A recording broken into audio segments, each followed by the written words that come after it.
Hi, PhD 1. That's Gaelic for good afternoon, PhD 1. I owe my interest in tartans a long time ago. I began to, from 60 years ago actually, when I was a freshman at Pepperdine University, which in those days was Florida Pepperdine College. I heard Joe Stafford, some of you may are old enough to remember her, sing a song, Piper Dundee. And I said, oh, that's nice. I was on the radio. I'll go buy a record of that, and I bought a record, and then I bought another record, and I bought another record, and I bought pipe records. And finally, I said, well, I'll go up to the library and see what's there. And I went to the Los Angeles Public Library and began to record tartans from their books. But they had very few of them, actually. But I did that. But I owe my interest in district tartans, and by extension state tartans, to an article by Tom Jones. Tom Jones has been dead for a number of years now, but he published an article in the 1980 Delco Scottish Games program, in which he had been to Scotland and had actually worked in the museum that was there in Cymru, the Scottish Tartan Society Museum. And so I went over there the next year and straightened up their shelves, worked as a docent. And I came back and I said, oh, I straightened up their records and things like that. He said, you do? Meaning he had done that the year before, and apparently they were in quite disarray. And then I began to look at Scottish kith and kin, which is and still was a standard for people giving names. And I looked at that and I said, well, that's very nice, except it says Forfar, which is in town in Scotland, 1612 or something like that, but no tartan. Well, I knew there was an Angus district tartan. So I went home, very disappointed, and in 1981 I wrote the first edition of Tartan for Me, which had 6,000 names with a tartan for each one. Now, my mentor, the late J.C. Scotty Thompson, who used to be a member of this organization, said that I would reap grief by putting my name to a list. Because kith and kin is anonymous, although I did find the original in a little bookstore that has a name on it in Wigtown in Scotland. They said I would reap grief by putting my name on a list. He was both right and wrong. I got an immediate response from a gentleman in Gaelic who said, and I'm going to translate into English, of course, that Queen Victoria, Sir Walter Scott, and Phil Smith are going to be the death of tartan.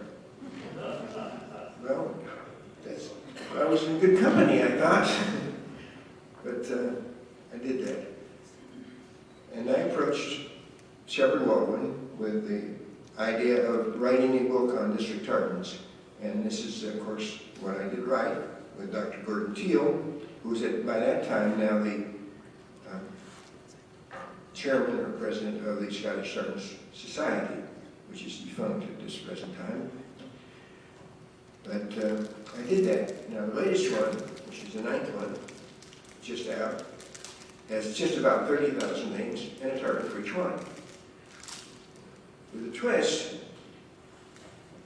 Dr. Teal wrote the articles on the American in this book, and I wrote the ones on Scotland. It was kind of an interesting thing. But the book did not sell well. I came back from an assignment in Japan and found out that he had not done his half. And so the gentleman from Shepard Waldwin called him up in my presence and said, you have 2 weeks to get here. Well, it took 4, but it got there. But in any case, it's a very interesting kind of thing. I've designed as many tartans, state tartans, as there are in this book. And there are only 5 in this book. At that time, that's all we could identify. Immediately, the people in Maine said, wait a minute, we have a copyright on the Maine tartan. It was designed by Mr. Gillis, Nova Scotia, who had designed several tartans. And they said, well, we have a copyright on that, so we're going to put a hold on the publication. So this was not distributed until we agreed, Dr. Teal agreed, to put a paste in. And since this book does not have a paste in, this is one of the very, very original books that got away from the paste server.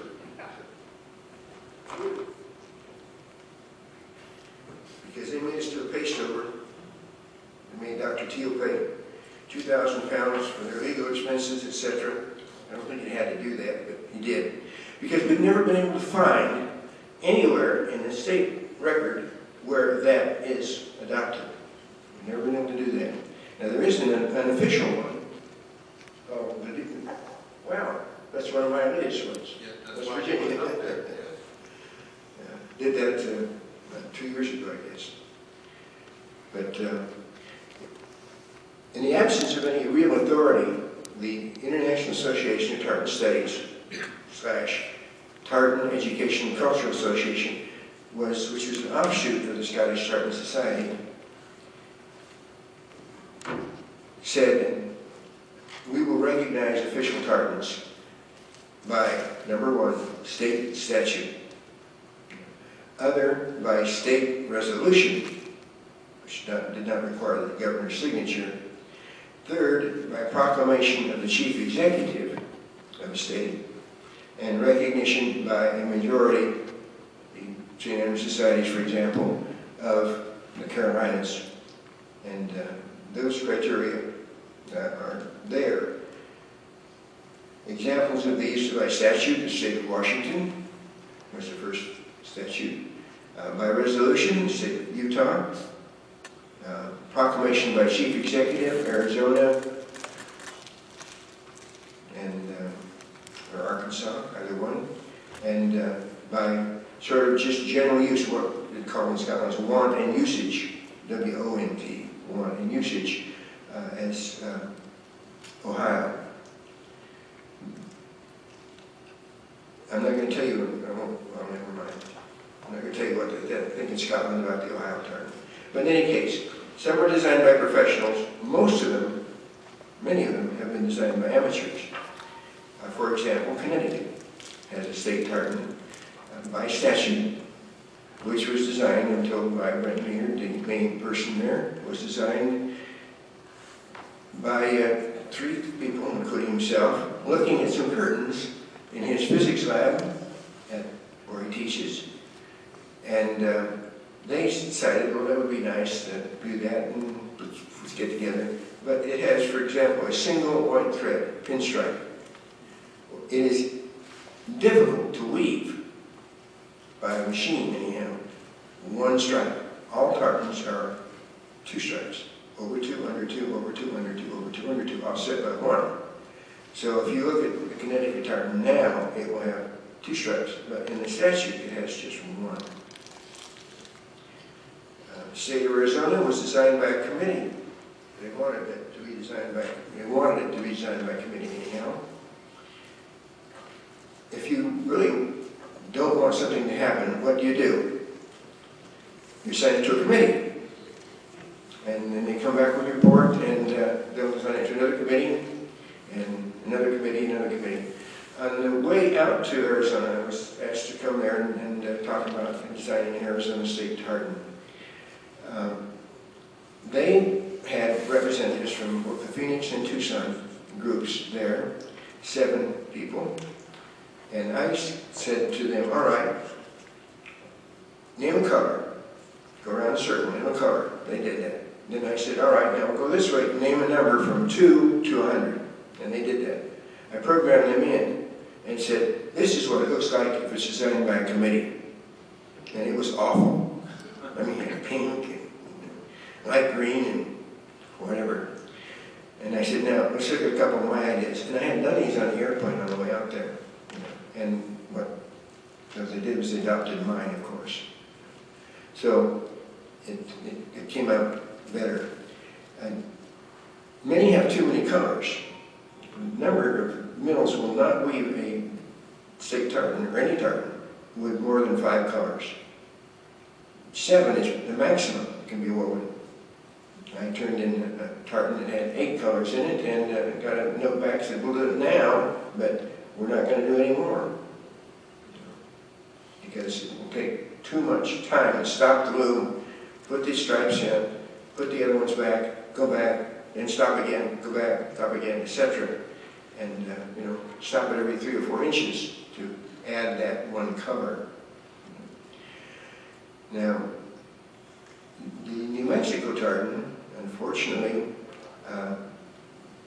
met the criteria of being proclaimed by chief executive, except that he didn't do it. We took the word. The President Johnston of the Scottish Tartans TECA spoke too soon, and he said, "Oh, okay, it's state tartan. Okay, I'll take it and make it official." And based upon the word of the designer, we lost a lot of our members in New Mexico over that, because that was not the case. He had presented it to the Secretary of State, a sash, and she had written a nice thank you letter, which she's obligated to do in most cases. And he took that letter and said, "This is official from the state chief executive." Well, Secretary of State is not the state chief executive, number one. And number two, it really caused a furor in New Mexico. And there was a rival tartan design by the House of Edgar called New Mexico Land of Enchantment. And neither of them is official. So it's, New Mexico does not at this point have a tartan. A letter was sent to the Scottish Tartans Authority by a member of the state legislature in New Mexico, and she frankly felt rebuffed that the administrator of the Scottish Tartans Authority had written her a rather curt letter, I would think. The state of North Carolina has many contenders for North and South, one by some lady that I called up and couldn't find her anywhere. But, she had designed a North Carolina tartan somewhere online and named it that. But it's not ever recognized. But if you look through the list there, you'll find that I have done some research, and there are not any. I don't think probably there are 25 or 26 official state tartans. Bob Murdoch and I feel that the Pennsylvania state tartan has been introduced in the legislature several times and never gets out of committee. Why? Because we are, committee people in Pennsylvania, are deathly afraid that somebody's going to tack onto it a bill to do this, a bill to find dogs, a bill to, for several $1 million to build an airport somewhere. That's a very difficult thing to do, and you're going to hear about that again from some of my colleagues here. I will name the man who has designed and named for every nation in Africa, for example. Every nation in Africa now has a tartan name for it, by David McGill, who is in Scotland, and he does that. He does it also for states in the United States that do not have official tartans. And one of them is being considered by Indiana. It's very seriously considered by the Indianapolis group, anyhow, as to become an official tartan. Designers like myself and Matt and several others tend to stay away from symbolism. Somebody will write and say, "Oh, I want this and that and this and that and so forth," and we'll say, "Okay, well, if that's what you want, we'll do that. But we'll charge you money for it." But it's still not something that we do. It began with Nova Scotia.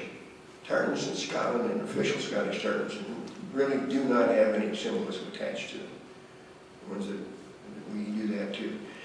But that began with Nova Scotia. Blue for the this, and red for the this, and white for the that, and so on and so forth. So it's something that we simply do not do. But if we're told, we'll do it. I designed a tartan for Auburn University. I was told you have 2 colors. Very difficult to design a tartan with 2 colors. You have to add a third or fourth sometimes. Pinstripe maybe. Overstripe. But I was told, these people are rednecks. Make it loud. This is my graduate of Auburn University, So I did. And it is loud, although I saw one not too long ago on a meeting. So we'll take color suggestions. But we stay away from symbolism generally. We try to go back to something historic, right? The New Mexico, the West Virginia tartan. I had to come across a sash done by a lady about 1820 in a little museum, Dollar American Revolution Museum in Barbersville, West Virginia, with that motif, the light blue, dark blue, yellow motif on it. And I said, okay, that looks good. So I copied that down. 10 years later, John Grant, who was a friend of mine, and commissioned the West Virginia tartan, and I said, okay, let's put that motif in there, because there are a lot of motifs. I do make exceptions, One of them is the Confederate memorial tartan, which is, and I'm told that it's worn around here. Doesn't sell well in Tennessee, I don't know why, but I haven't seen many down there.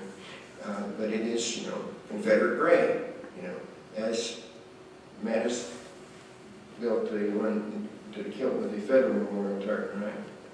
That's a color change on the Grant tartan, just for those who need to know that. Sometimes, well, this is Ayrshire tartan.